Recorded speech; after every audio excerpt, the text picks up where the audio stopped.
আজ রান্না করব ইলিশ মাছ মিষ্টি কুমড়ো দিয়ে। তো চলো রেসিপিটা তোমাদের দেখাই। প্রথমে মাছটাকে কেটে ভালো করে ধুয়ে হলুদ নুন আর সর্ষের তেল দিয়ে ভালো করে মেখে আধ ঘন্টা মতো রেখে দেবো। তো সর্ষে ইলিশ বা বেগুন আলু দিয়ে ইলিশের পাতলা ঝোল তো অনেকই খাওয়া হয়েছে, তাই আজ ভাবলাম যে এই রেসিপিটাও একবার ট্রাই করে দেখি। তারপর মিষ্টি কুমড়োটাও একটু বড় বড় পিস করে কেটে নিয়েছি। এখন জিরে, কাঁচা লঙ্কা আর আদার একটা পেস্ট করে আলাদা করে রেখে দিয়েছি। এখন আমি মাছটা ভেজে তুলে নেব। তো ইলিশ মাছ যেহেতু বেশি ভাজতে লাগে না, তাই আমি সবগুলি পিসই দুই পিস করে হালকা করে ভেজে তুলে রেখেছি। আর যেহেতু আমার মাছের পিসগুলো একটু বড় বড় ছিল, তাই আমি কম কম করে ভেজে তুলে রেখেছিলাম। তারপর মাছ ভাজার যে তেলটা ছিল এর মধ্যে দিয়েছি তেজপাতা, শুকনো লঙ্কা আর একটু কালো জিরে। কিছুক্ষণ ভেজে নিয়ে এর মধ্যে মিষ্টি কুমড়োটা তুলে দিয়ে কিছুক্ষণ তেলের মধ্যে ভেজে নিয়েছিলাম।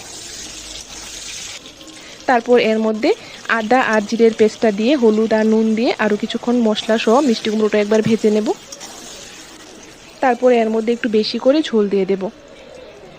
তারপর কিছুক্ষণ ঝোলটা ফুটিয়ে নেব, এতে করে মিষ্টি কুমড়োটাও সেদ্ধ হয়ে যাবে। তারপর একে একে সবগুলি মাছের পিস তুলে দিয়ে আর উপর থেকে মাছের যে এক্সট্রা তেলটা ছিল সেটাও দিয়ে আর কিছুটা কাঁচা লঙ্কা চিড়ে দিয়ে কিছুক্ষণ ফুটিয়ে নামিয়ে নেব। তো ইলিশ মাছের সব রেসিপি খুব সহজ, আর এই রেসিপিটাও খুবই সহজ, আর গরম গরম ভাতের সাথে খেতে কিন্তু খুব ভালো লাগে। তোমরা অবশ্যই একবার ট্রাই করে দেখো। তো আজকের মতো আমার রেসিপিটা এখানেই শেষ।